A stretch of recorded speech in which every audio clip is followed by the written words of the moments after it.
as you're talking about opportunities for your kids to live life on mission, maybe suggest to them, hey, how can I look for the student who is sitting alone at school at the lunch table?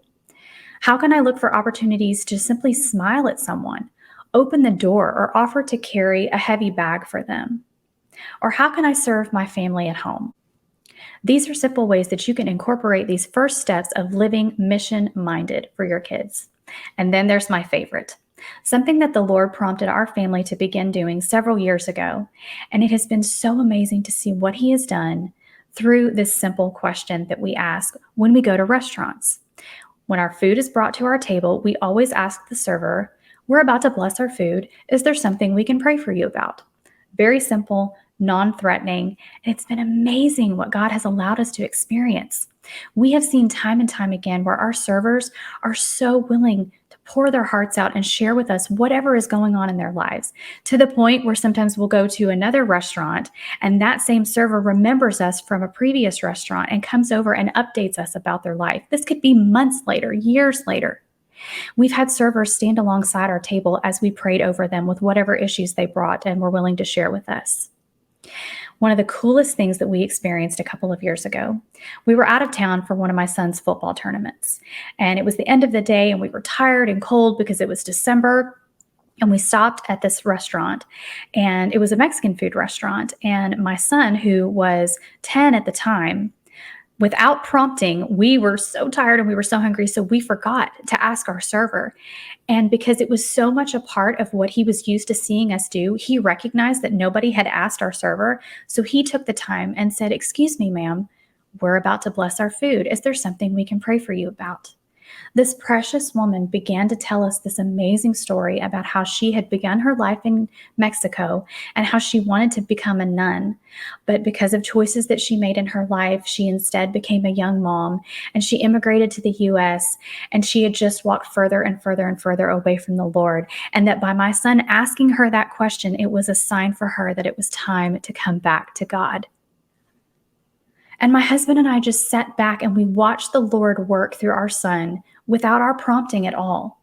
It's incredible when you create a culture in your home and within your family to serve people in this way. Your children will take point on this and they'll be confident in it, and look at the impact that it had for that woman's life that day. The second example I can give you for this is recently I was at a podcasting conference with some dear friends.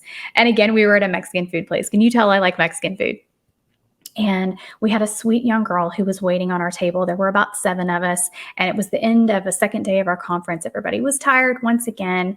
And because I was just so used to doing this, I really felt the Lord prompt me to ask our sweet waitress if there was something that we could pray for her about. And very quickly, she broke down into tears. And she was telling us about her grandfather and how he was surely at any point about to pass away from cancer. And so we had the privilege and the blessing of praying over this sweet girl and over her family who are not believers. And we were able to share with her the love of Christ through prayer. Later on, she connected with me on Instagram. And we've been able to maintain conversation over these past several months. And her father just recently had a terrible accident and a traumatic brain injury.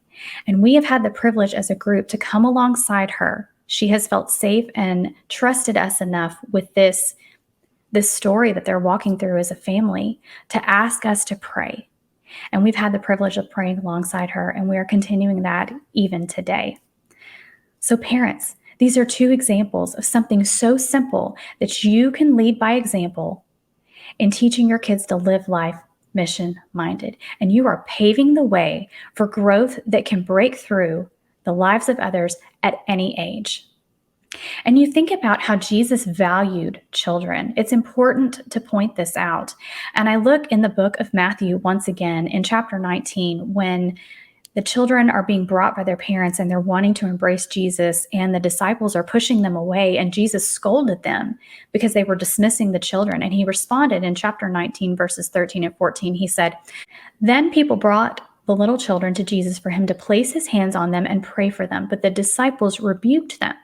And Jesus said, 'Let the little children come to me and do not hinder them, for the kingdom of heaven belongs to such as these.'" Parents, As we steward our children and make the Lord the very heart of the culture of our homes, we can empower them to live life on mission and share Jesus wherever they are. All it takes is our simple act of obedience, and we place that into the hands of the Lord, just as we place our children into the hands of the Lord. And we sit back and we watch the miracle of His work through their lives. And what a legacy to establish. Parents,